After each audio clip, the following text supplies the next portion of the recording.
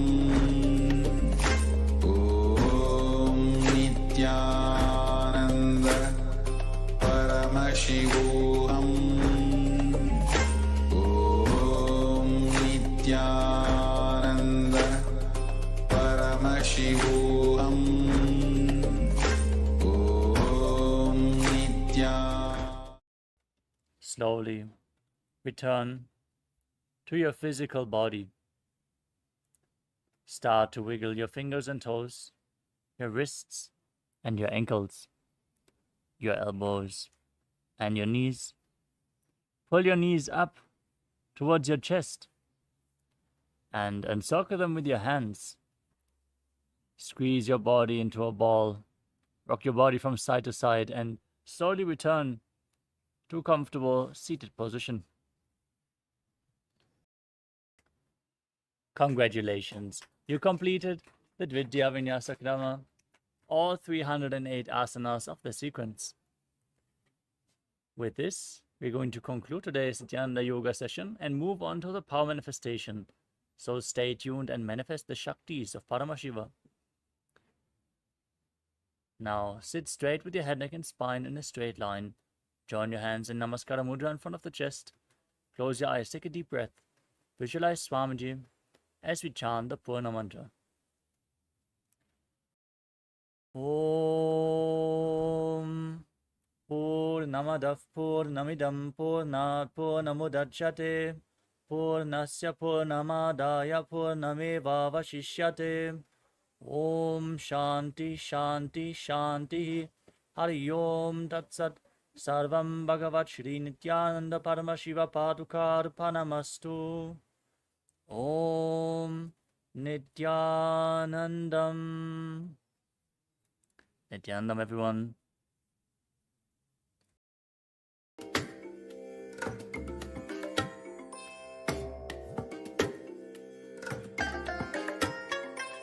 I bless you all.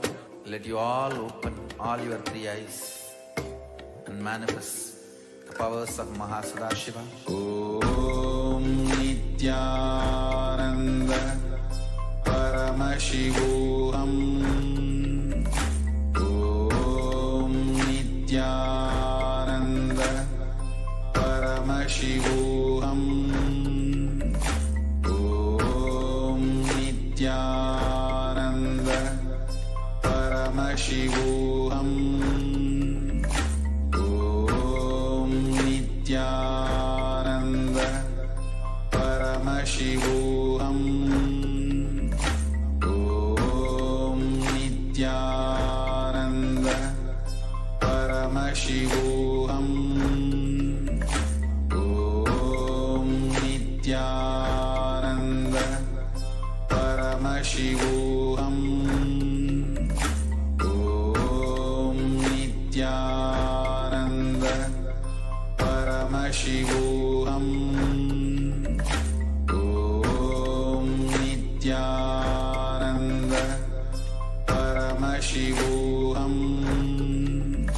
Om Nithyananda Paramashivoham.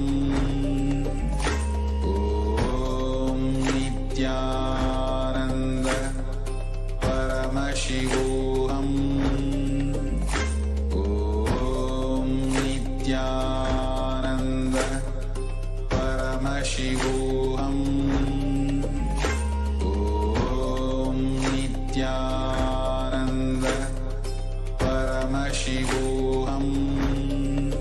Paramashivoham. Om Nithyananda Paramashivoham.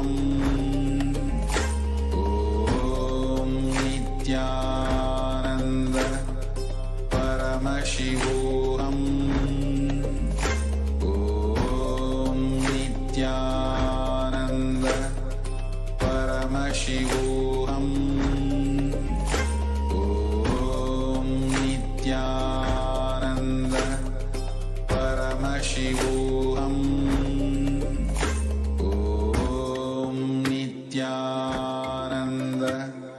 Paramashivoham. Om Nithyananda Paramashivoham. Om Nithyananda Paramashivoham. Om Nithyananda Paramashivoham. Om Nithyananda Paramashivoham. Om Nithyananda Paramashivoham. Om Nithyananda Paramashivoham. Om Nithyananda Paramashivoham. Om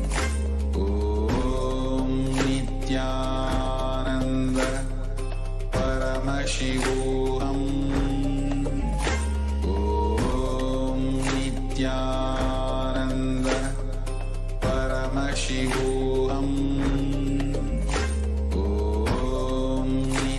Nithyananda Paramashivoham. Om Nithyananda Paramashivoham. Om Nithyananda Paramashivoham. Om Nithyananda Paramashivoham. Om Nithyananda Paramashivoham. Om Nithyananda Paramashivoham. Om Nithyananda Paramashivoham. Om Nithyananda Paramashivoham. Om Nithyananda Paramashivoham. Om Nithyananda Paramashivoham.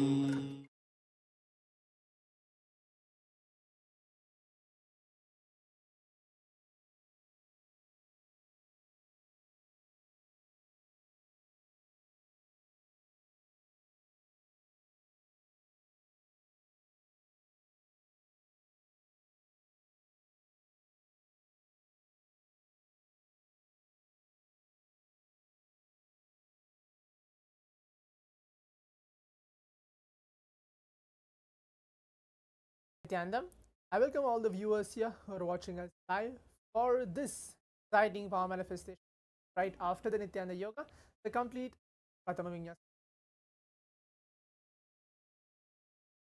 Today's power manifestation as we're entering day 6 Parameshivoham, manifest reality as we want. Today we're going to manifest the power of third eye today, the ability to see the eyes completely blindfolded.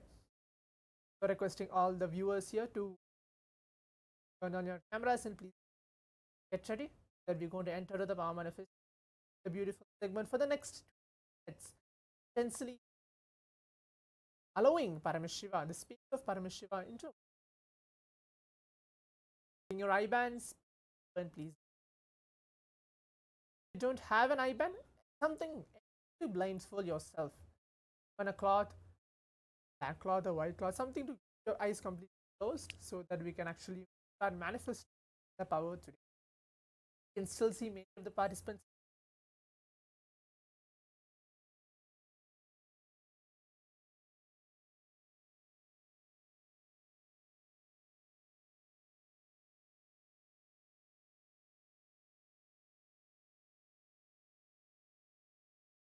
Yes. As now I'm going to be reciting the Shastra Pramana, the scriptural reference to manifest the power of third eye. How this science of power manifestation is there. All of us that can bring us in the tremendous space of powerfulness, space of oneness to connect with whoever might you may be. Maybe you are the first time for actually manifesting power, or you are not even actually manifesting for the past 2 has been complete have been over since the program has been started and still going on. But if you have not actually had a breakthrough in the power manifestation, especially the power of third eye, it's never mind. Again, listen to the Shastra Pramana, where Bhagavan Paramashiva himself very beautifully tells that every single power manifestation, all of you might throughout the session, in every day's Paramashivam session, we are actually manifesting more plus powers. In one of such powers are this, the power of third eye. In around the total, there are more than 400 plus powers revealed by Bhagavan Paramashiva. Every single power manifestation is authenticated, validated, not like Swamiji actually found the whole power manifestation, not at all. It has been lost, the science has been lost, and Swamiji, who is incarnation of Paramashiva himself, who has come down, the human, as now initiating all of us to the science of power manifestation. So I'll be reciting the Shastra Pramana and the translation for it, and then enter to the power manifestation. Kapalantarmano nyasya tishthanmitalochanaha ramena manaso dadyat lakshayed lakshamuttamam.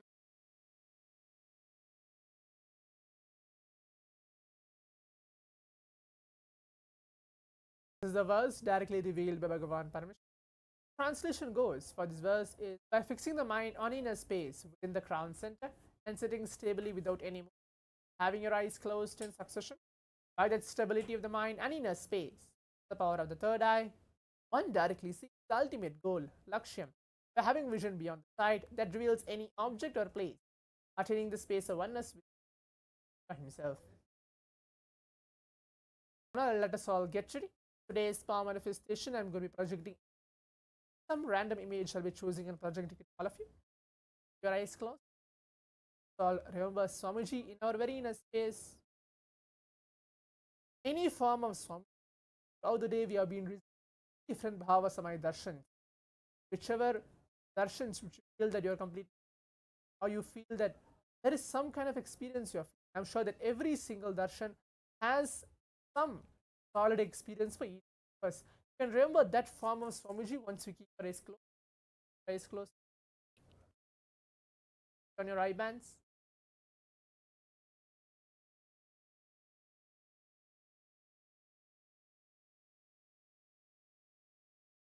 Let us all sit straight, close your eyes. Visualize Swamiji or inner space.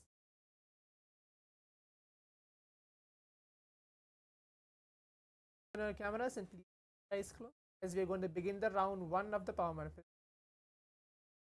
All Chanda Mahavakya along. Om Nithyananda Paramashivoham Ananda Paramashivoham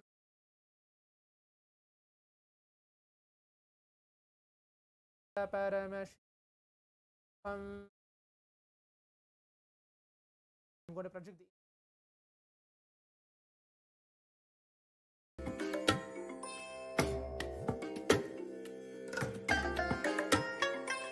I bless you all. Let you all open all your three eyes and manifest the powers of Mahasadashiva. Om Nithyananda Paramashivoham. Om Nithyananda Paramashivoham. Om Nithyananda Paramashivoham. Om Nithyananda Paramashivoham. Om Nithyananda Paramashivoham. Om Nithyananda Paramashivoham. Om Nithyananda Paramashivoham. Om Nithyananda Paramashivoham. Om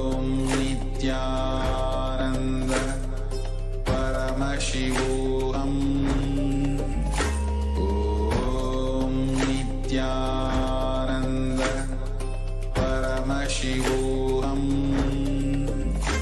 ॐ नित्यानन्द परमशिवोऽहम् ॐ नित्यानन्द परमशिवोऽहम् ॐ नित्यानन्द परमशिवोऽहम् ॐ नित्यानन्द परमशिवोऽहम् ॐ नित्यानन्द परमशिवोऽहम् ॐ नित्यानन्द परमशिवोऽहम् ॐ नित्यानन्द परमशिवोऽहम् ॐ नित्यानन्द परमशिवोऽहम् ॐ नित्यानन्द परमशिवोऽहम् ॐ नित्यानन्द परमशिवोऽहम् ॐ नित्यानन्द परमशिवोऽहम् ॐ नित्या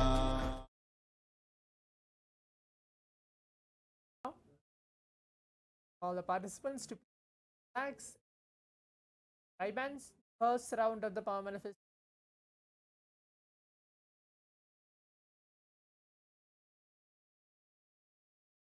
Rise.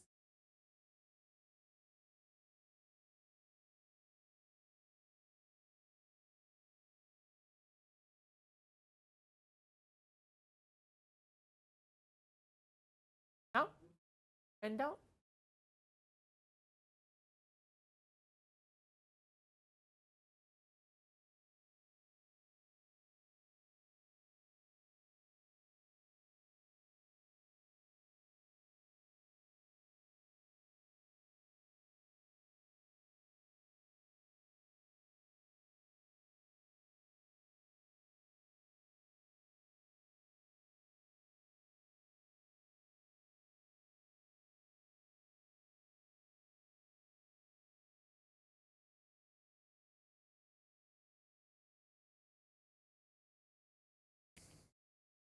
Now, pen down everything, whatever has been revealed to you. Type it out in the Zoom chat as well, what you're actually able to see.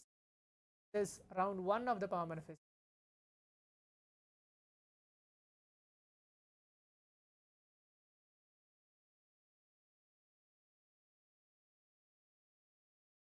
Yes, I can.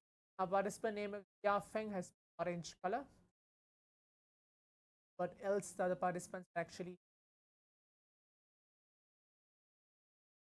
type out everything.